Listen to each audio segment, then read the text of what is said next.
ada permufakatan jahat yang disepakati oleh yang bersangkutan. 3 orang ini melakukan apa? Melakukan permufakatan jahat untuk seolah-olah institusi ini busuk. Padahal kenyataannya tidak demikian.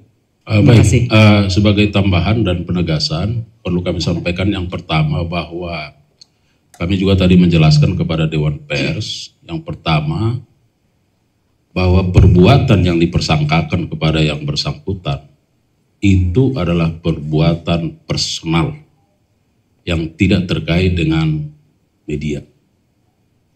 Itu tegas. Dan yang kedua, bahwa yang dipersoalkan oleh kejaksaan bukan soal pemberitaan, karena kita tidak anti kritik. Bahkan rekan-rekan media tahu bagaimana sejak saya menjadi Kapus Penkum di sini. Tetapi yang dipersoalkan adalah tindak pidana permufakatan jahatnya antar pihak-pihak ini, sehingga melakukan perintangan terhadap proses hukum yang sedang berjalan. Ada rekayasa di situ. Dan setelah mendapat penjelasan-penjelasan itu, tentu terkait dengan penegakan hukum, Dewan Pers sangat menghormati itu.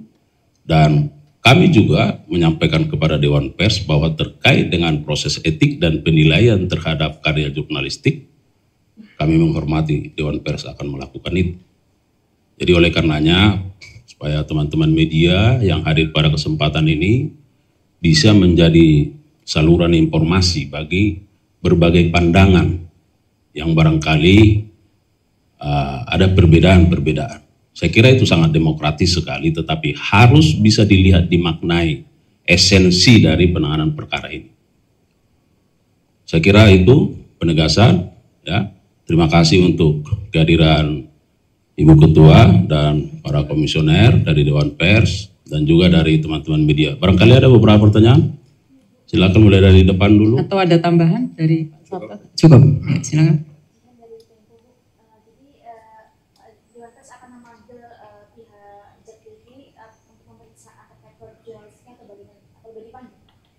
Belum, jadi kami akan mengumpulkan berita-berita yang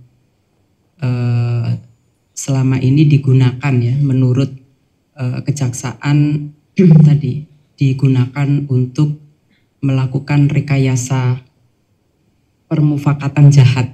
Nah, berita-berita itulah yang nanti akan kami nilai apakah secara substansial atau secara prosedural itu menggunakan parameter kode etik jurnalistik atau bukan.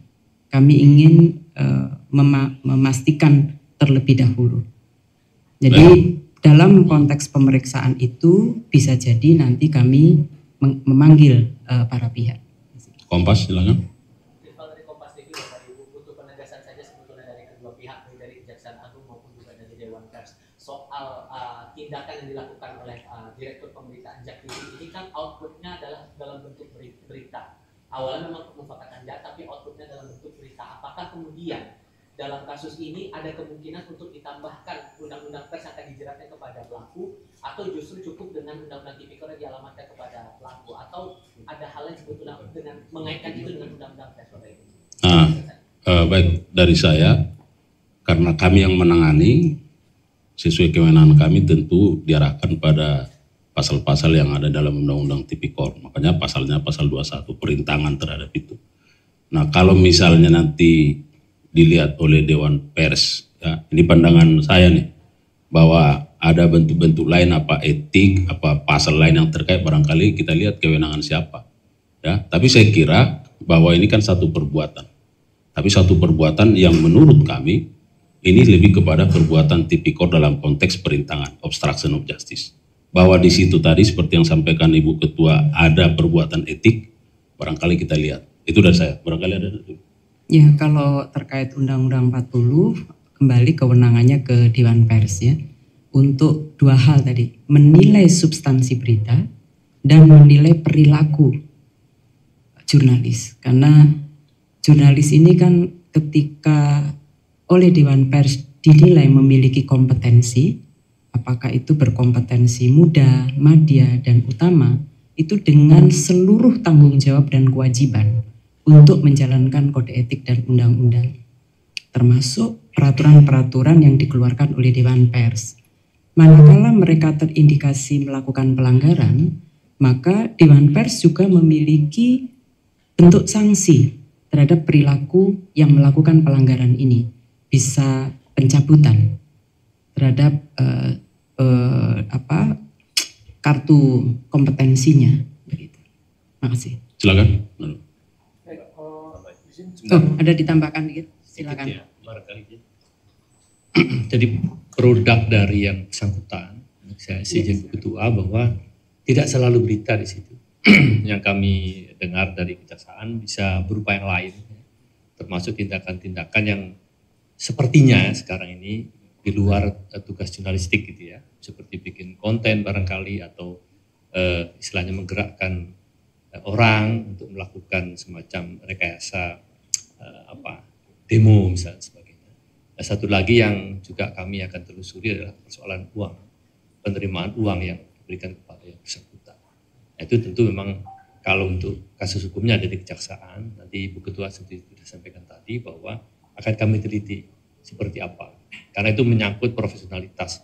Karena dalam jurnalistik itu independensi itu menjadi penting, sangat utama ketika orang membuat berita atau tidak membuat berita karena pemberian atau suap itu kan dilarang.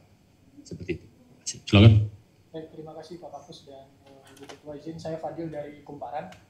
Izin menegaskan dan bertanya aja terkait dengan Tian Bahtiar yang Direktur Pemberitaan JAK TV ini, apakah dari Dewan Pers mengetahui bahwasannya yang bersangkutan apakah sudah tersertifikasi atau mungkin sudah ada catatan terkait dengan kompetensi ujian kompetensi wartawan atau UKW-nya?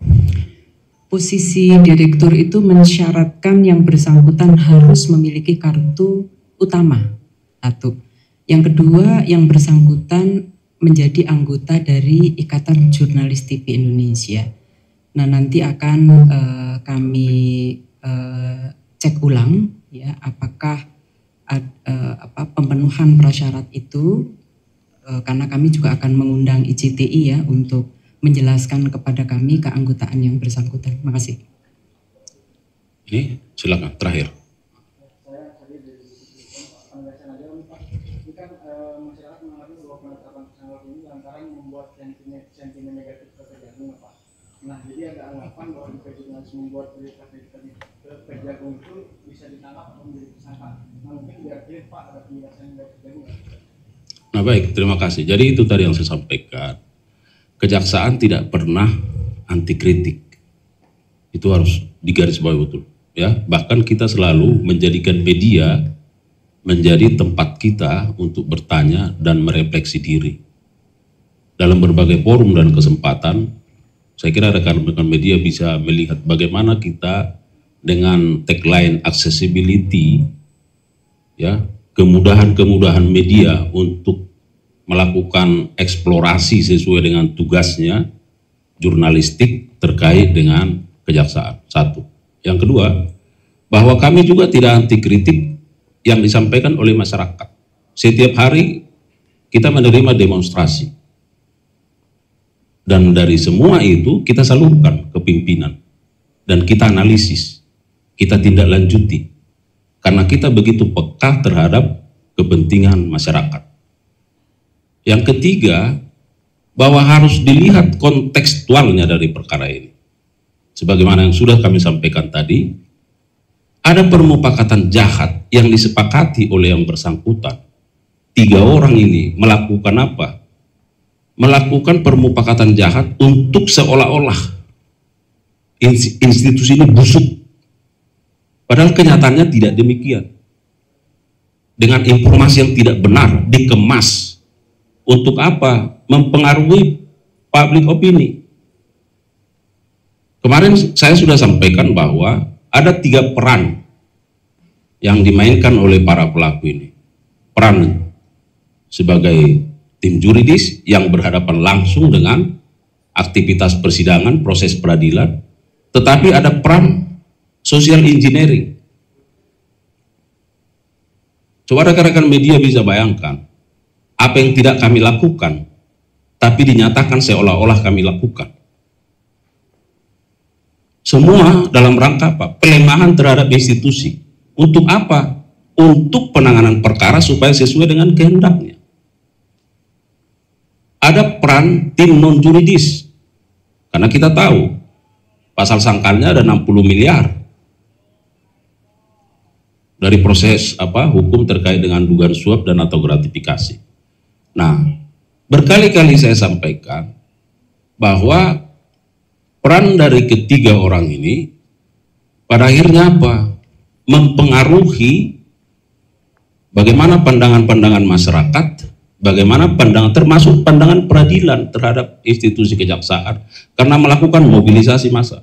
Massa disuruh demonstrasi dibayar dan itu terkonfirmasi dan kita sudah rilis. Ya.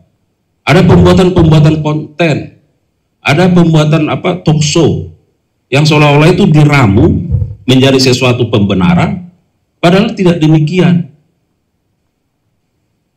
Saya harus sampaikan ke masyarakat melalui teman media, ada kelangkaan minyak, lalu kejaksaan memproses, ditemukan ada perbuatan pidana, orang-orangnya diproses, lalu menurut kami ada kerugian keuangan negara. Kerugian keuangan negara ini oleh putusan pengadilan tidak bisa diminta kepada perorangan, tetapi kepada korporasi. Oke. Lalu kita sidik korporasi. Lalu di korporasi di-onslah. Kenapa di-onslah? Salah satunya adalah pembentukan opini. Salah satunya pembentukan opini juridis yang dimainkan oleh 3